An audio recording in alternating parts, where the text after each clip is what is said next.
গোপালগঞ্জ গ্রামে রেশনের চাল খারাপ দেওয়ায় কমপ্লেন জানালেন গ্রামবাসী। আমি আরো একবার বলে রাখি, গোপালগঞ্জ গ্রামে রেশনের চাল খারাপ দেওয়ায় কমপ্লেন জানালেন গ্রামবাসী। কমপ্লেন পাওয়ার সাথে সাথে বাজিতপুর অঞ্চলের ইনচার্জ মতিঝুল শেখ ঘটনাস্থলে পৌঁছে ডিলারের সাথে কথা বলে এর পরের মাসে খারাপ চাল না দেওয়ার আবেদন জানায়। এই ব্যাপারে সরকারের কাছে আবেদন জানাবেন বলে ঘোষণা করলেন মতিঝুল শেখ।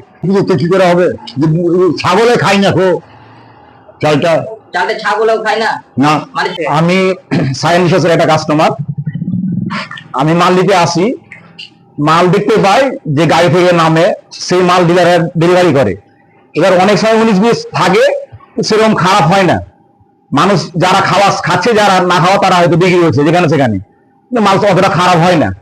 এবার যেটা বর্তমানে যেটা সরকার চেঞ্জ হয়েছে আর কি, যে এই দরে চাল কিনেছে, কিন্তু এখন যেটা ডিলারের ঘরে মাল এসেছে সেটাই মাল আমরা পাচ্ছি, কিন্তু মাল মোটামুটি আছে, ভালো, খারাপ বলা যায় না। এটা আমার বলার।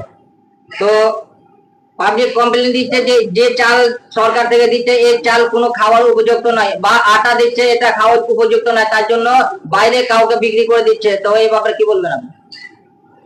আটা খারাপ হচ্ছিল, এটা বারবার কমপ্লেন হয়েছে, অফিসে জানা গেছে, কিন্তু অফিস ওভারমহল কাজ করেনি, সেক্ষেত্রে আমাদের কিছু কথা চলেনি আর কি। এই যে খারাপ চাল এসেছিল বা খারাপ আটা এসেছিল, এই ব্যাপারে আপনি কি সরকারকে কমপ্লেন জানাইছেন? সেরকম কমপ্লেন আমি জানাইনি। এবার পার্টি থেকে বা ডিলারও জানিয়েছিল, অফিস থেকে টিম এসেছিল, কিন্তু তারপরে আর কিছু হয়নি। আর এখন বর্তমান সরকার চেঞ্জ হয়েছে, সেক্ষেত্রে আটা এখন রেশনে নেই, এখন গম আছে। গম দেখতে পাচ্ছি ভালোই আছে আর কি, আপনিও দেখতে পারেন। ঠিক আছে, আপনার নাম? এমডি আকবর শেখ। আপনার বাড়ি? বারোঘরিয়া। রেশনে চাল দিচ্ছে আজকে, তো এই ব্যাপারে আপনি কি বলবেন? রেশনে চাল বলতে, এর আগে যে সরকার ছিল টিএমসি সরকার, মানে গোডাউন মাল ছিল, তো এর পরের মাস থেকে যে আমাদের বিজেপি সরকার 42 টাকা কিলো মিনি ফ্রেশ চাল দিচ্ছে। এবারে যা হচ্ছে কোনো অসুবিধা নেই, কিন্তু এর পরের মাস থেকে কোনো গ্রাহককে দেওয়া যাবে না। আর যদি দেয় ডিলার বা ওপর মহল থাকে, তার উপরে পুলিশ ব্যবস্থা নেবে। এত ফ্রেশ মানে নর্মাল চাল চলবে না।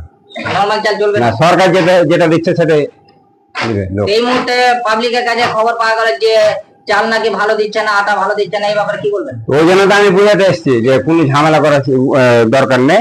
এবারে যা হচ্ছে যেগুলো পেয়েছে এগুলো এবারে চলে যাবে, কিন্তু এর পরবর্তী মাসে এগুলো চলবে না, ফেরত লাগবে। আপনার নাম? আমার নাম মতিঝুল শেখ।